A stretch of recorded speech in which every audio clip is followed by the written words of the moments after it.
They called it a war, but it was more like a century-long storm. A storm of kings and crowns, steel and flame, prophecy and betrayal. Two nations weren't born. They were forged in blood. It began with a royal family feud and ended with the rise of two great powers that would define Europe for centuries.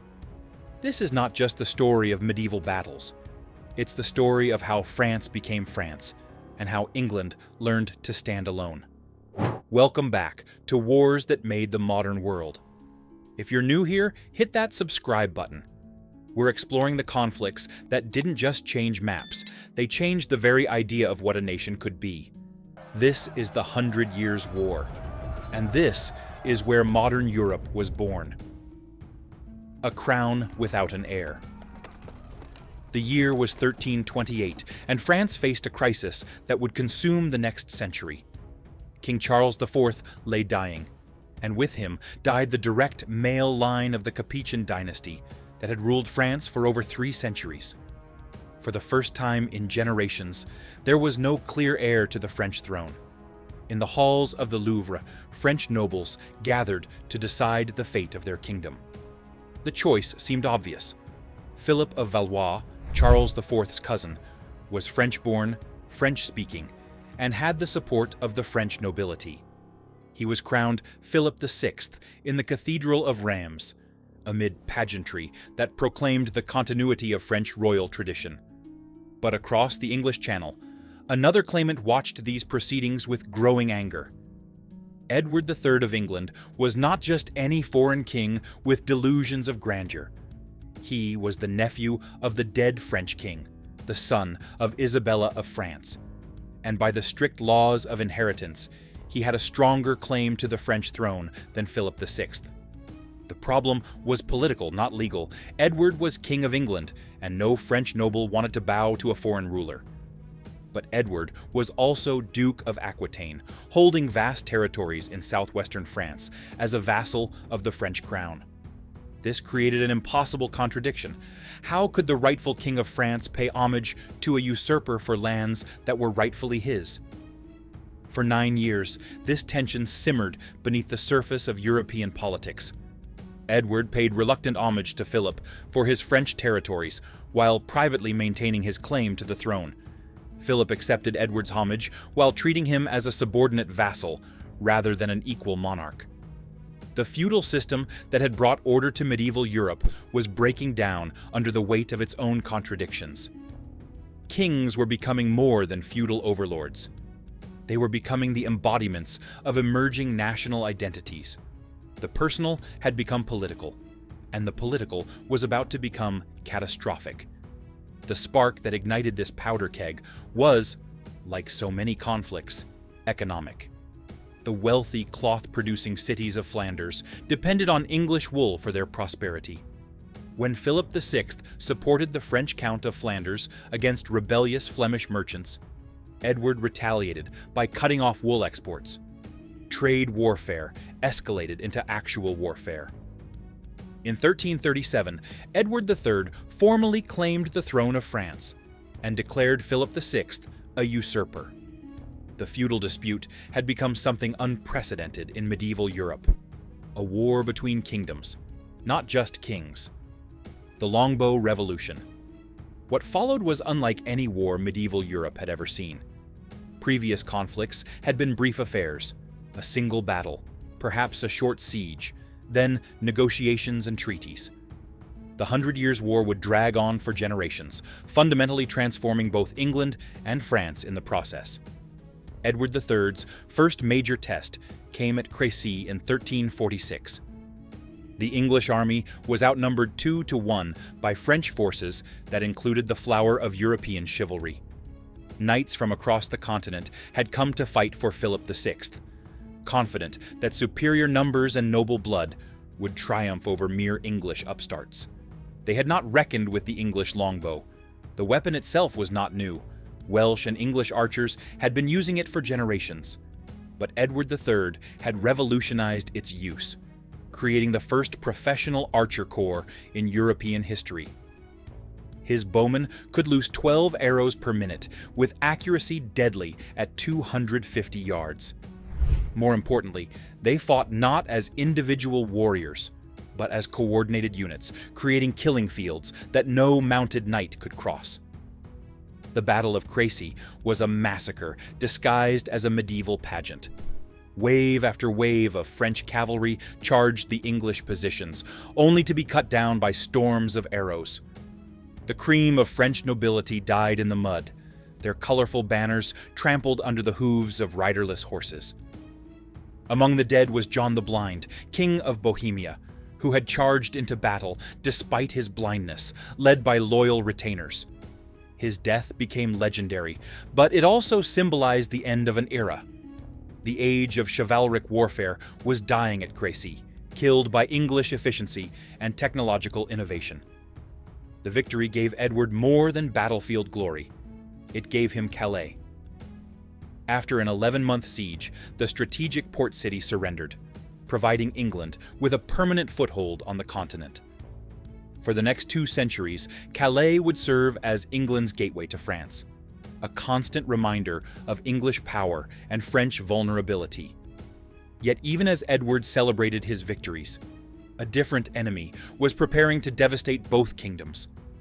In 1347, ships arriving from the east brought more than trade goods.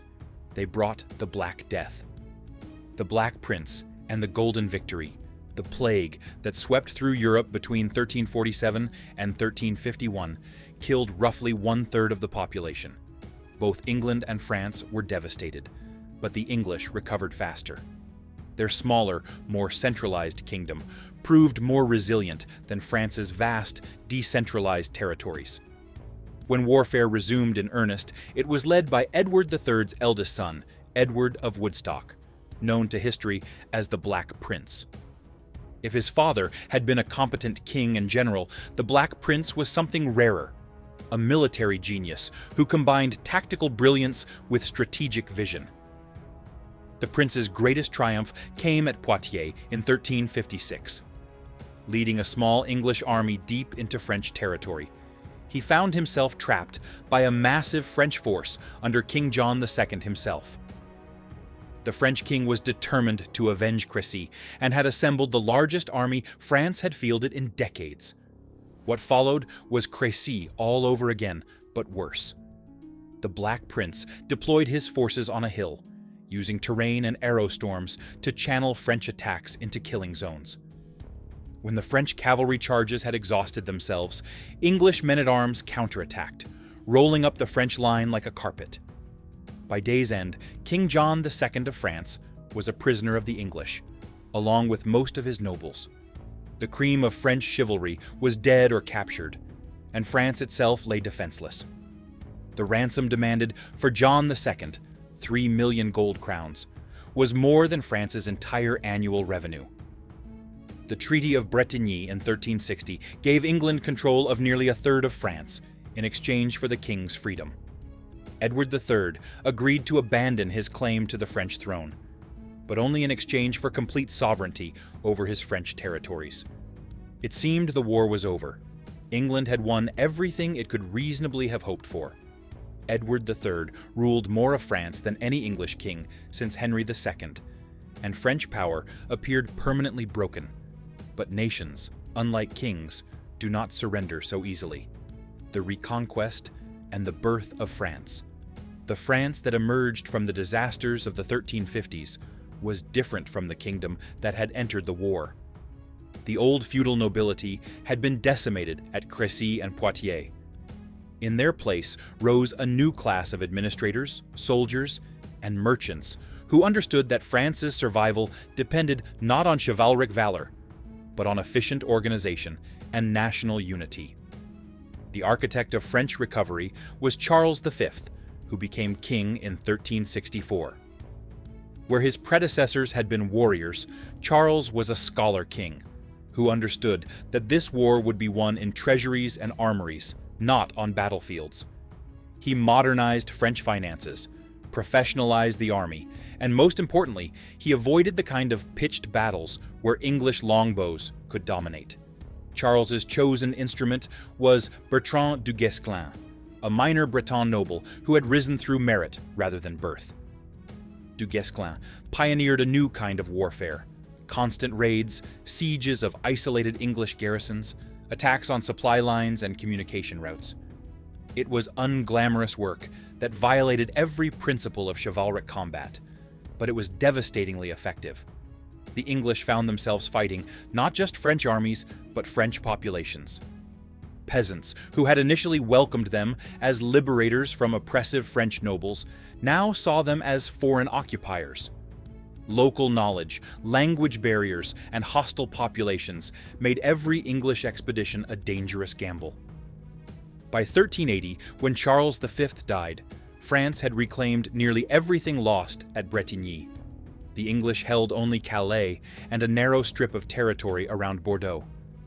The seemingly decisive English victory had evaporated in 20 years of patient, methodical warfare. More importantly, something new was emerging from the ashes of feudal France. The war was no longer about dynastic claims or feudal obligations. It was about national survival. French identity was being forged in the crucible of foreign invasion, creating bonds of loyalty that transcended local allegiances and social class. The return of English power. The French recovery was interrupted by internal chaos. Charles VI ascended the throne as a child in 1380, and when he came of age, he proved to be intermittently insane. France descended into civil war as rival noble factions, the Armagnacs and Burgundians, fought for control of the kingdom. This was the opportunity Henry V of England had been waiting for.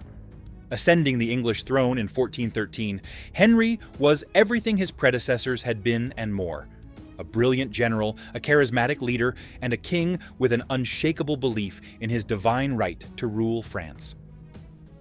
Henry's invasion of 1415 began with the siege of Harfleur, a campaign that nearly ended in disaster as disease decimated the English army. With winter approaching and his forces reduced to perhaps 6,000 men, Henry began a fighting retreat toward Calais. The French finally cornered him at Agincourt on October 25, 1415. The English were outnumbered at least 3-1, exhausted from weeks of campaigning, and many were suffering from dysentery. French confidence was so high that nobles argued over who would have the honor of capturing the English king. What happened next has become the stuff of legend. Henry deployed his forces in the narrow gap between two woods, using terrain to negate French numerical superiority. When the French cavalry charged across muddy fields, they rode into a storm of arrows that turned Agincourt into another Crécy.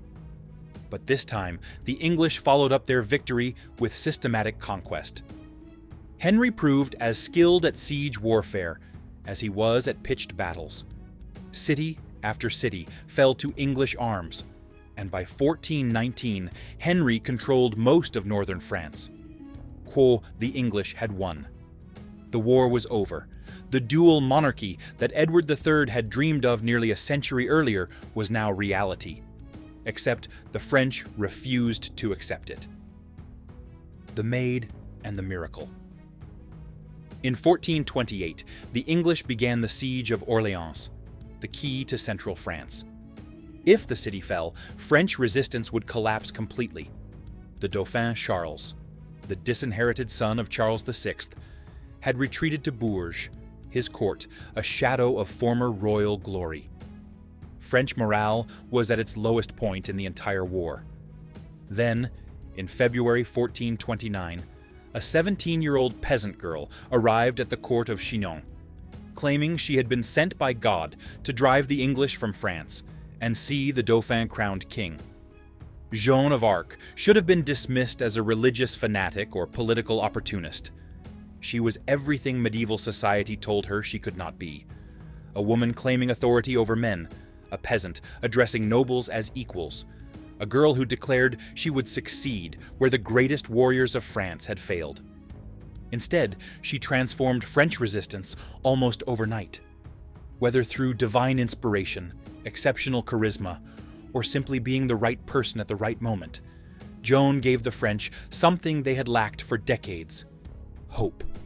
The relief of Orléans in May 1429 was Joan's masterpiece. In 4 days of fighting, she broke a siege that had lasted 7 months. More importantly, she proved that the seemingly invincible English could be beaten. Her white banner became a symbol of French resurgence, and her presence on the battlefield was worth several thousand soldiers. Joan's greatest triumph came not on the battlefield, but in Reims Cathedral, where she stood beside Charles VII as he was crowned King of France. The ceremony was more than royal pageantry. It was a declaration that France still existed as an independent kingdom, that the Treaty of Troyes was void, and that the English were foreign occupiers who would be expelled. Joan's capture by Burgundian allies of the English in 1430 should have ended the French revival. Her trial and execution in Rouen in 1431 was meant to demonstrate that she was a witch and heretic, not a divinely inspired savior. Instead, her death only made her more powerful. Joan the warrior became Joan the martyr, and her memory inspired French resistance for generations. More practically, the momentum she had created proved impossible to stop. French armies continued winning battles even without their miraculous leader. The birth of modern nations. The war's final phase dragged on for another 20 years, but the outcome was never really in doubt after Joan's intervention. French forces gradually retook English strongholds, often more through negotiation than battle. English settlers who had lived in France for generations found themselves unwelcome in an increasingly hostile land. The English response to their deteriorating position revealed the depth of their transformation. Where once English kings had seen France as their natural inheritance, they now began to view it as foreign territory. The language of royal proclamations shifted from French to English. Parliamentary debates increasingly focused on domestic concerns rather than continental adventures. Meanwhile, the French developed new forms of warfare that reflected their emerging national character. Instead of relying solely on noble cavalry, French armies began incorporating common soldiers armed with crossbows, pikes, and early firearms. The cannons that battered English fortifications were often crewed by urban craftsmen rather than professional warriors, representing a democratization of military power that mirrored broader social changes. The Siege of Bordeaux in 1453 exemplified this new approach. Rather than attempting costly assaults, the French methodically surrounded the city and waited. They had learned patience from their earlier defeats and now possessed the administrative capacity to sustain long campaigns. When Bordeaux finally surrendered, it marked not just military victory, but the triumph of organized state power over feudal improvisation. By 1453, when the last English army surrendered at Castillon, England held only Calais of all its vast French territories. The dream of a dual monarchy was dead, and with it died any realistic English hope of continental empire. But the war's most important consequences were not territorial. They were cultural and political. The conflict that had begun as a feudal dispute between rival claimants had become something entirely new: a war between nations. France emerged from the conflict transformed. The decentralized feudal kingdom that had entered the war was gone, replaced by a centralized monarchy with unprecedented power over its subjects. French became the dominant language not just of the court, but of administration and culture throughout the kingdom. Regional identities persisted, but they were now subordinated to a larger French identity. Most importantly, the French had learned to see themselves as French first, rather than Gascons or Normans or Burgundians. The English invasion had created a shared experience of suffering and resistance that transcended traditional social and regional boundaries. A French nation had been born. This transformation was visible in unexpected places. French merchants began preferring trade with German and Italian partners over English ones, even when it was less profitable. French scholars wrote increasingly in French rather than Latin, developing a literary culture that celebrated distinctly French achievements and values. Religious festivals incorporated prayers for the liberation of French soil, making patriotism a sacred duty.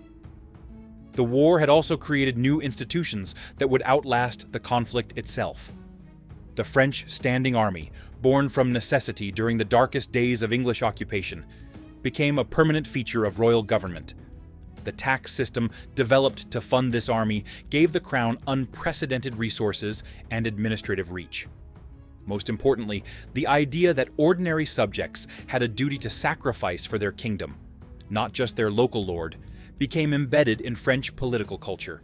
England's transformation was equally profound, but different in character. The loss of the French territories forced the English to focus on their island kingdom in ways they never had before. English, rather than French, became the language of the court and government.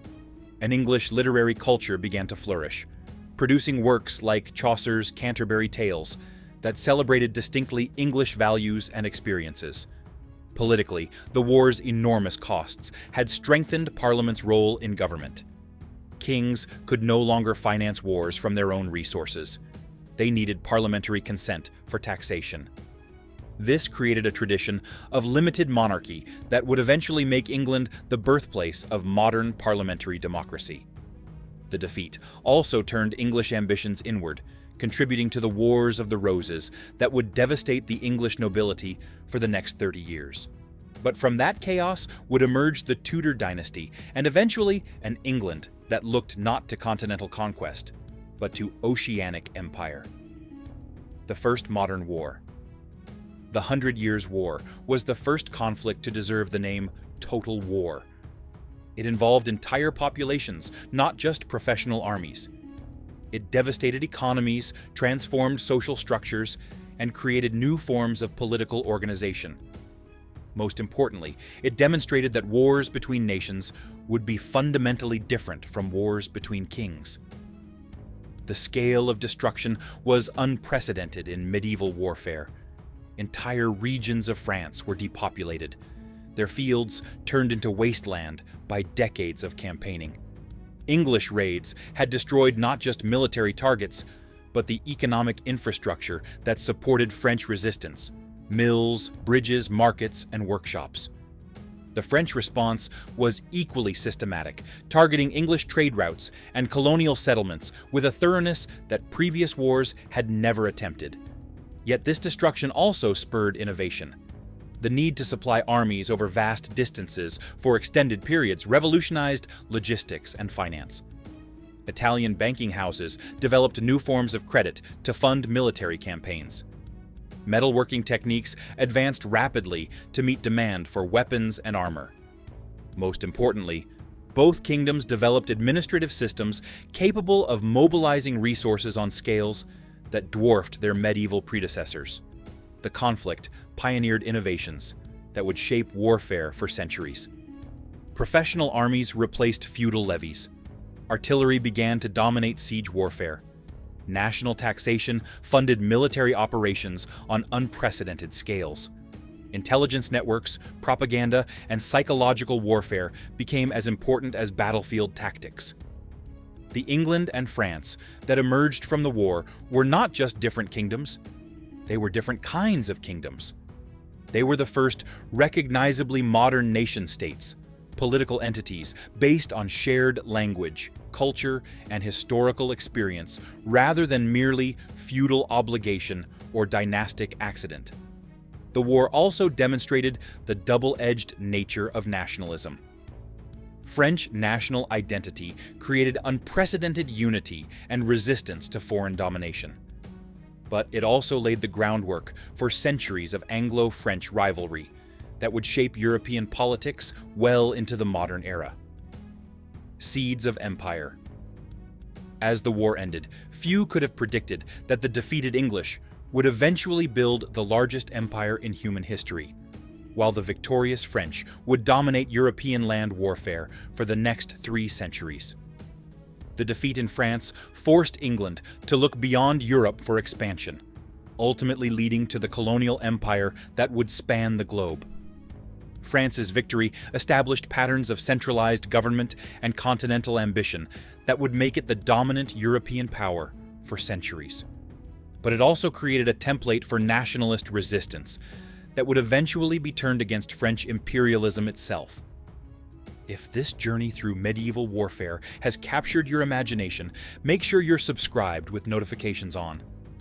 We're exploring conflicts from Caesar's Gallic Wars to the trenches of World War I. Each one a turning point that shaped our world. What medieval conflict would you like us to cover next? The Crusades, the Mongol conquests, the fall of Constantinople? Your suggestions drive this series forward. Thanks for watching, and remember, the wars of the past illuminate the struggles of today. Until next time, keep exploring the conflicts that made our modern world.